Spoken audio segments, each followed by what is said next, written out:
Beware, Colleen is on the loose again.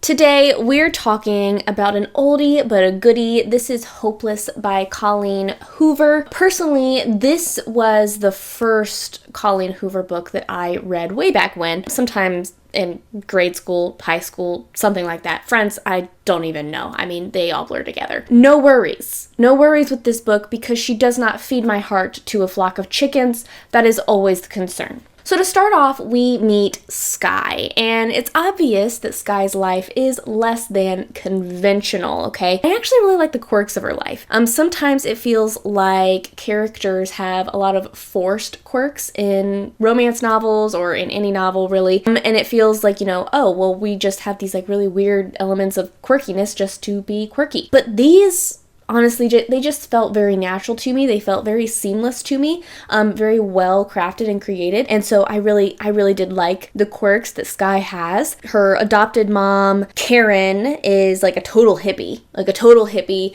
and she's anti-technology, anti-society, anti just about everything. I mean, she's just anti. And Skye is homeschooled and unsocialized to some degree, but she does have a friend, and they get into trouble together. That's what friends are for. That's what friends do together. They get into trouble. And so from the beginning, you just have this, like, you understand that Skye has a very, like, unconventional life, but, like, she's pretty much, she's an agreeable person. She's just sort of chill. She's just sort of here. And she's just sort of living her life. And you can also tell that Skye is she's pretty confident in herself, right? It's not this like obnoxious confidence in herself where it's like, oh man, like I'm just this amazing person, yada, yada, yada. But she is confident in herself. She's very self-assured and everything like that. But you also, from the beginning, you see that Skye really disconnects when placed in intimate situations, okay? She's numb, she tunes out, she really disconnects, and her mind sort of like trails off. That is another element of her quirkiness that I do feel like we need to highlight, because it's like, you get the sense that she's just strange, right? You get like, she's just a strange person. It doesn't feel like anything's wrong. It doesn't feel like, oh, like there's this secret problem that we don't know what's happening, right? Like, you just, like, you get the sense where it's like, Skye's weird. Skye's weird, her mom's weird, it all makes sense. Like, we're dealing with weird people here, and we are not alarmed by it. There's nothing really alarming at the beginning of the book. You just get the sense that they are strange people. Skye is a senior in high school, and like I said, she's homeschooled. She has been homeschooled for her whole life, but she is able to convince Karen that, you know what, I want to go to public school for my last year. I want to like have a big hurrah. Six and I are gonna go to, like, Six is her best friend. Six and I are gonna go to school together, and whatever, right? And so she convinces Karen to let her go to public school for her senior year. At the last minute, Six isn't able to go to school with her because she's like studying abroad or whatever. Skye is basically on her own. Skye is on her own in public school for her first year. For her first year in public school, but her final year of high school. Rough, okay? Rough. And unfortunately, Skye has developed a reputation for herself, unbeknownst to her, right? Like, sort of this reputation by association, because Six has a reputation. Skye is Six's friend. Thus, people associate Skye with Six's reputation. And so she doesn't really have a great, going into school, she doesn't really have a great reputation going for her. People call her whore, people call her slut, like, people just call her horrible names, horrible things. But something that I like about it is the fact that she really didn't care. And it wasn't like this mean, I don't care. She just genuinely didn't care. And I strongly attribute this to the fact that she was homeschooled. I was homeschooled K through 12, okay? Like, my entire K through 12 existence, I was homeschooled. And during those years, I was completely confident in who I was. Okay, like I had nobody in my life who was criticizing me or telling me like who I was, or like I didn't have these cliques of people defining me, and I didn't have people spreading rumors about me. And so for those formative years, like, I just sort of developed who I was, and I was okay with who I was. And because of that, whenever I was put into these situations where it was like, oh, I'm with, like, I'm involved in extracurriculars and doing things like that, it was obvious that I didn't fit in. I was sort of an outcast and a fringe kid. I was a total loner and stuff like that, but I was okay with it. right? Like, I was okay with it. It didn't bother me that people might say things about me, or people might think I'm weird, or, you know, it didn't bother me that I was alone and that I didn't have a ton of friends. It just didn't bother me. And that's what I see with Sky. I see this person, and I mean, I see myself in her in that regard, where it's like, okay, yeah, like, people are spreading rumors about me, but like, they're stupid rumors and I know that they're not true, and why would I freak out about this?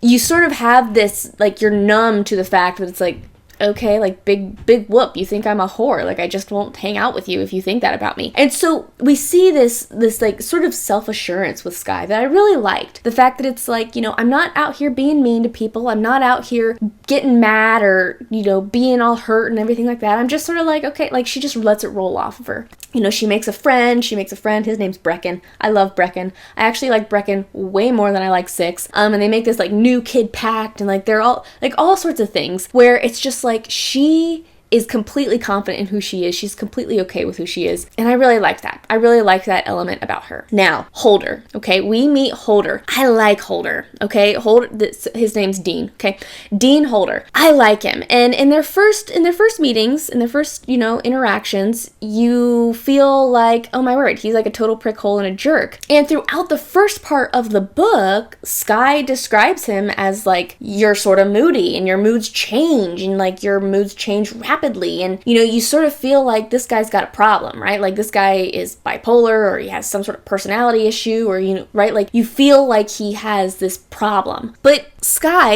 you know, eventually Sky figures out, and we figure out the fact that it's like, Holder is passionate, and that's where I want to stay here. Holder is passionate. I loved this. Okay, I loved this. Holder is very intentional with his words. He has very strong feelings. He has deep emotions for the people that he loves, right? Like, he cares very deeply about people. Holder is passionate, and he's very intense. And I cannot stress this enough. I loved the way that Colleen wrote Holder's intensity. A lot of times in romance novels, we have these male characters who they're intense, but their intensity is, you know, oh, I'm sexually intense, I'm mad, and I'm domineering, right? Like, that's where their intensity lies, is the fact that they're unbearable. Okay, that's their intensity, is that it's like, good Lord, you're too much, right? Like, that's where it is. And I'm sorry, I'm very, like, I find that kind of intensity incredibly unappealing whenever I encounter it. But with Holder's intensity, his intensity stems from his intentionality. He is very purposeful, and he is very true, okay? There is not a single thing that Holder does that is not like, he has a reason, right? Like, he has a reason. He has a very deep-rooted, deep-set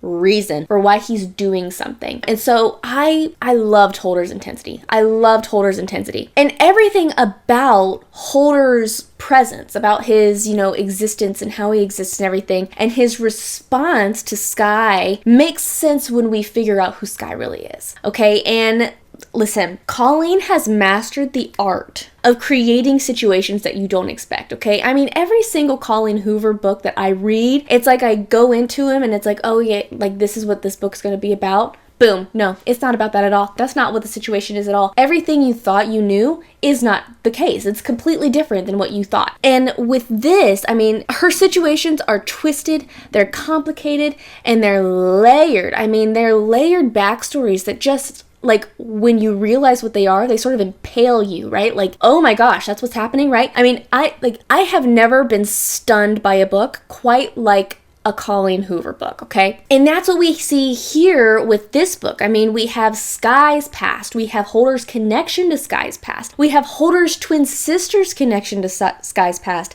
and what happened to her. I mean, there are just so many layers of complexity to the story that Colleen has written into this story that really start to pull together at the end. I mean, everything about who Sky is, about what Sky's life looks like, and how she responds to so many things in her life, I mean, they all just come together, like, bit by bit by bit in the end of the story. And I mean, everything with Holder, everything about Holder's behavior, everything about Holder's response to Sky, it comes together. And the fact that the story doesn't pull together and what's actually happening, that backstory that Colleen has created, it's not like it's this, big reveal moment, right? It's not the, oh, we're going to sit down together and I am going to tell you the story that, I've been super cagey about telling you, but all of a sudden I'm just going to tell you, right? Like, it isn't this like big one moment sit down situation reveal, right? It is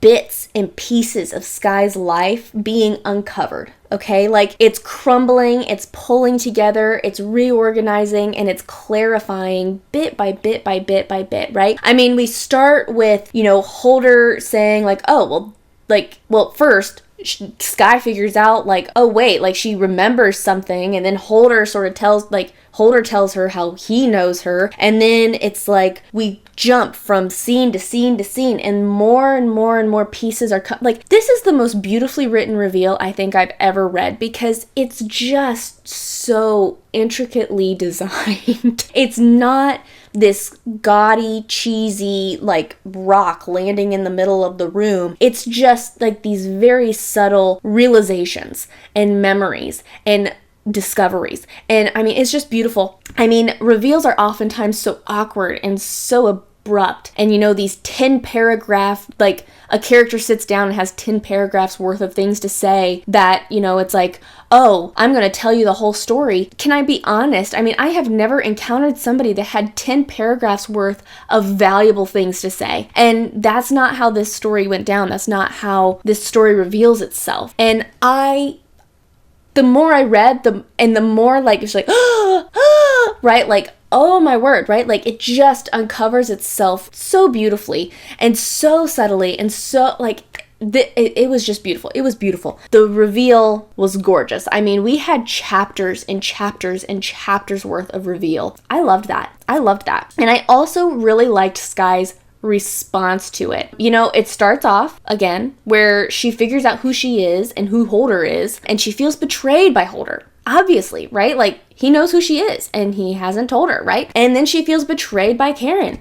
For obvious reasons, right? Like Karen took her. Karen took her. And so she feels betrayed, but she does still get the sense that Holder is dependable, right? And so we have this moment where it's like, okay, I'm going to choose to trust this guy because like he's been looking for me, right? Like he's been looking for me and he's found me and he wants, like, he's there for me, he's dependable, and so she trusts him, and she really leans in on that, even though, okay, you sort of like betrayed me here, she trusts him, and she leans in on that, and as she discovers more and remembers more, she relies on him more, and her response to this whole situation, I find it very plausible, she does have a few moments where it's like, oh, she's like breakdown crying, but there's a lot of it where it's just like this disbelief, but this curiosity and this fear, but this need to understand, right? Because I feel like,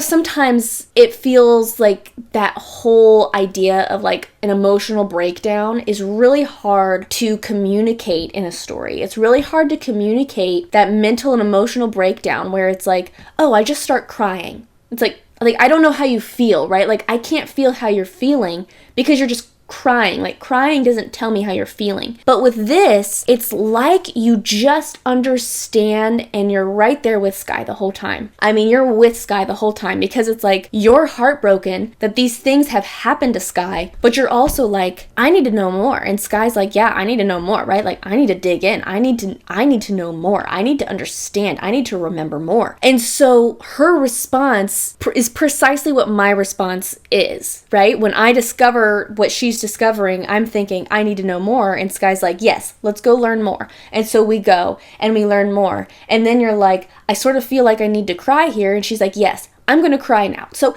it's like her response is precisely what I'm feeling.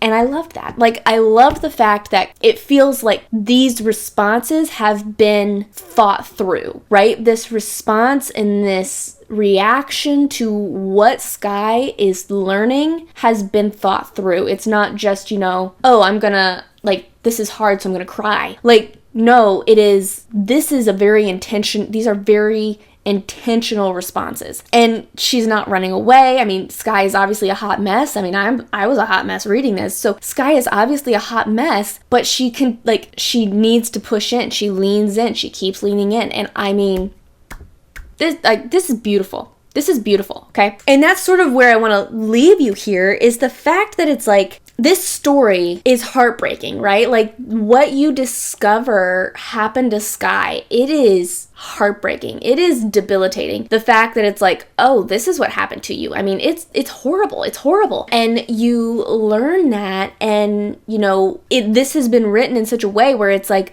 you are right there with Sky the whole time, and you feel what Sky is feeling, because how Sky is reacting is how you feel like you need to be reacting, where it's like, what? Right? What? And so I love that. I don't think anybody doesn't think this, but holy cow, Sky's father is freaking what? Even up to his last moments before he takes his own life, he's lying to her. He's lying to her. And I mean, you can just see how screwed up Sky's past, right? Like her past as a little girl was, because he's lying to her up until the moment he takes his own life. I mean, he's like, oh yeah, it just happened one time with my sister, and then it happened maybe a couple times with the neighbor girl, Holder's sister. And then we go back to Karen, and Karen's like, oh yeah, no, he was raping me for 2 years, right? Like, it wasn't one time. This guy was torturing me for 2 years. And you see how twisted Sky's father was. And you see how twisted her past was. And you see what Karen saved Sky from. And I mean, there's just guys, the layers of this story are beautiful. The layers of this story are absolutely beautiful. And so I just have to applaud Colleen with this, because it really is absolutely gorgeous, and it's just absolutely well done, beautifully done. Yeah, I mean, this book is engaging. This book is engaging, and I was engaged with the relationship. I was engaged with Holder and Sky's relationship, and I felt like they had a really beautiful connection, a great connection. I loved it, to where it's like they're friends. They love each other. They're passionate about each other. This is beautiful. This is beautiful. So, I mean, I don't think I need to say anything more. I'm obsessed with this book. This is absolutely gorgeous. So what are your thoughts? What are your thoughts about Hopeless by Colleen Hoover? Again, I understand this book it's old, but it's absolutely gorgeous. And I would love to hear what you think about Hopeless by Colleen Hoover, because I'm aghast. Okay, so let me know your thoughts in the comments down below. I'd love to hear them. And that is all I have for you today.